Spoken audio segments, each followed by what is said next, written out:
Your Highnesses, Your Excellencies, members of the NYU Abu Dhabi and NYU communities, distinguished guests, families, and friends of our graduates, good morning and welcome. Ahlan wa sahlan wa marhaban bikum. Today we celebrate extraordinary students who complete in this ceremony their undergraduate years. And we celebrate the fourth commencement in the history of this institution. As we do, please join me not only in savoring what each student, and energized by them, what NYU Abu Dhabi has accomplished, but in imagining the impact that they and this institution will have on building a more inclusive world. The earliest 20th century British writer, historian, and futurist, H.G. Wells, once observed, "Human history becomes more and more a race between education and catastrophe. By advancing through education, a more inclusive world, we fast forward education towards victory in that race." Back in 1995, I led a small delegation of American educators to North Korea. Over the week we spent there, our relationships to the highly placed government officials with whom we met steadily evolved from stiff but polite colleagueship to human connection. As each day passed, both sides felt freer to share information about their personal and professional lives, freer to indulge in warm and playful humor, and freer to discuss candidly the stereotypes, prejudices, and fears we had each brought to the encounter. A year later, discussions resumed in Swarthmore, Pennsylvania, precisely where they had left off, both in candor and in enthusiasm. We dared to imagine that a rapprochement between North Korea and the United States might be within reach. A rapprochement not unlike that achieved in 1972 between the People's Republic of China and the US, or that achieved after the Second World War between Germany and Japan and the US, made possible, importantly, through the extension of resources and cooperative spirit incorporated in the Marshall Plan for post-war reconstruction.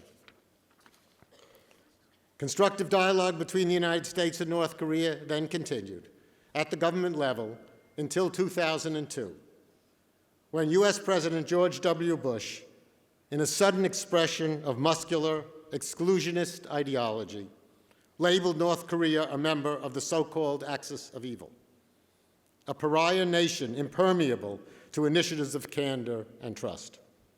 Confrontation rapidly supplanted dialogue and set in motion perhaps the gravest immediate security threat facing the world today. I share this story not to express a personal stand on the current situation in North Korea, but to underline the importance of sustaining confidence that over time, human ground can be found on which to build a more inclusive world. And the case for getting to work on building that inclusive world has become all the more pressing, given the continuing development and proliferation of devastating technologies and the transformation of what has historically often taken the form of resignation to exclusion into active resentment of that exclusion. From resignation to exclusion to resentment of that exclusion. As part of a rapidly globalizing world, we have witnessed a shift from local, national, and regional frames of reference to a global frame of reference, in the light of which the large majority of the world's population, who over history have not shared in the conditions of health, nutrition, housing, security, and opportunity enjoyed only by a few, now see those material conditions as the birthright of every human being. We have witnessed a shift among individuals and groups within and across borders whose identities over history have been discounted and devalued, and who now insist that those identities be respected and valued. We have witnessed a shift among the majority of the world's peoples and nations who over history have been relegated to the periphery of the international community, who now expect to participate fairly in and benefit from that international community. And when these more demanding expectations for material, identity, and international inclusion are not satisfied, those who in the past often remained resigned to exclusion are more likely to choose more active forms of resentment, which produce a more splintered and less stable world. We see evidence of this in the recent elections in the United States and Britain, in the rise of populism, often with overtones of nationalism and authoritarianism around the world, in mounting waves of migration and displacement, and in more aggressive form in the spread of violence in many cities throughout the world, in the proliferation of international terrorism, and not incidentally, in North Korea's inflammatory response to its own isolation from the international community. Thus, pragmatism unites with ethical responsibility to demand global conditions of greater inclusion. But how can we deliver on this incredibly complex task? We must begin by generating global consciousness and global will, and then cultivating the leadership and the citizenry ready to deliver on this imperative. And there is no more powerful means for cultivating that consciousness, that will, and that capacity than through shaping undergraduate education to this end. And there is no more compelling model for such education than the one each of you graduates of the class of 2017 has experienced here.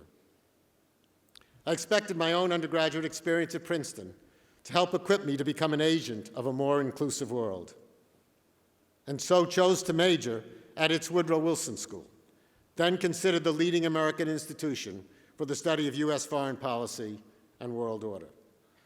My own curiosity at the time about the Middle East prompted me to propose a thesis focused on the emergence and aspirations of the Ba'ath Party in Syria. However, my proposal was rejected, and I was informed in very explicit terms that understanding the Syrian point of view was irrelevant to formulating effective American foreign policy in the region.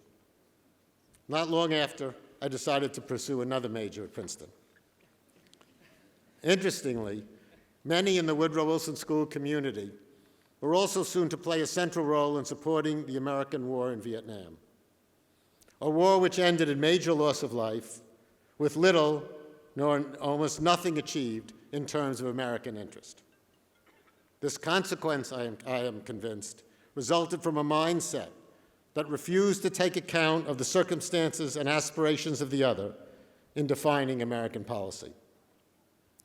Class of 2017, your NYU Abu Dhabi education has prepared you to embrace the world in global terms, to explore it not only from your own, but from others' point of view, and to draw from those multiple perspectives your own examined sense of right priorities and right action. In other words, your NYU AD education has nurtured in you the intellectual and the ethical habits of mind prerequisite to an inclusive world. And your studies here, through depth and breadth in and across disciplines, have prepared you to weigh in responsibly on policies, and to the extent to which you are prepared to address directly the short and long-term challenges and make the difficult value choices that will produce a more inclusive world.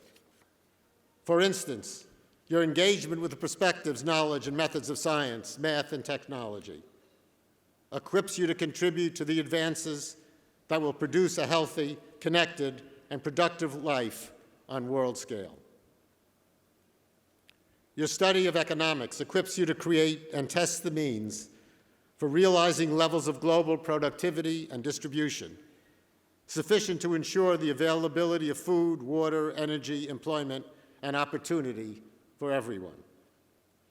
Your study of political science equips you to evaluate and suggest enrichments to governance structures that better reflect the needs and voices of the populations they serve, while sustaining productivity, equity, and stability. Your study of social research and public policy equips you to conceive and test conditions that reverse prejudice and discrimination, and over time, eliminate the legacy they leave. Your study of psychology equips you to understand and explore cognitive and emotional mechanisms that dismantle stereotypes, nurture mutual valuing and trust, and convert resentment, alienation, and radicalism into inclusion and cooperative purpose. Your study of the literary, artistic, and philosophical work of diverse cultural traditions equips you to appreciate how profoundly, complexly, and subtly each cultural tradition expresses the limitless potential of the human mind, and to participate both as creator and audience in the development of individual cultural traditions and in weaving cultural traditions together into an ever richer and more diverse global culture, which unites us as a single humanity.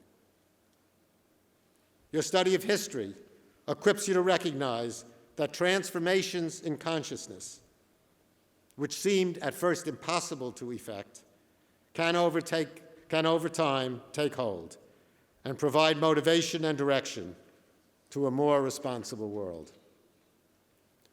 During Maharbha Week together several years ago, I advised you not to sell any discipline short, or to assume that any one or several disciplines offer the essential tools for drawing the best from an NYU AD education. Today, I repeat that same advice with regard to your role in shaping an inclusive world. And finally, from the first moments of your candidate weekend, right up to today, your interaction with the world's peoples and cultures on campus and beyond have taught you to recognize the vast array of common ground that we all share as human beings in the infrastructure of our conceptual, linguistic, and emotional lives, in our appreciation for beauty and humor, in our needs for security and admiration, in our longings for opportunity and meaning, and in our shared hope for peace.